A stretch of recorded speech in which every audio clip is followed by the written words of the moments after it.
Sethupathi sir வந்து உங்களை பற்றி நீங்கள் செஞ்ச உதவிகளை மறக்காமல் ரொம்ப நினைவு கூர்ந்தாங்க.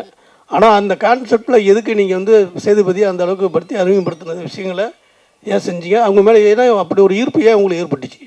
சார் அவர் ஆடிஷன் பண்ணையில் பியூர் டேலண்ட் மட்டும்தான் சார். அப்போது எந்த கேல்குலேஷனுமே கிடையாது சார். அப்போ பார்க்கையில் இவர் வந்து இவரை காஸ்ட் பண்ணால் நமக்கு ஏதாவது யூஸ்ஃபுல்லாக இருக்குமா, இப்போ அந்த மாதிரிலாம் எதுவுமே கிடையாது. பார்த்த உடனே ரொம்ப பியூரான ஒரு டேலண்ட்.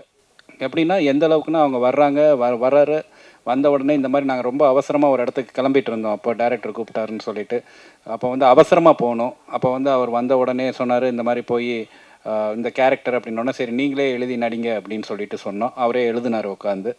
எழுதிட்டு அப்போ எனக்கு நல்லா ஞாபகம் இருக்குது, வேகமாக கீழே ஓடி போய் ஒரு அந்த 2 ரூபா ஜெல்லு கிடைக்கும். அப்போது 12 ரூபாயா அது?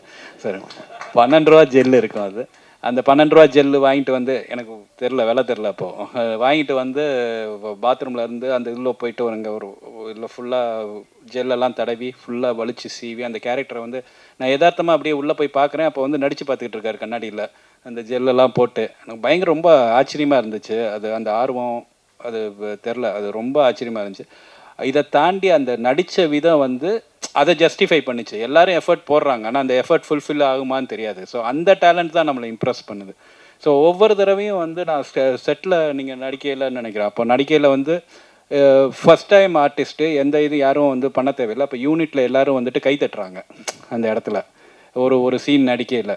அப்போது அந்த டேலண்ட்டு தான் சார், வேறு ஒன்றுமே காரணம் கிடையாது.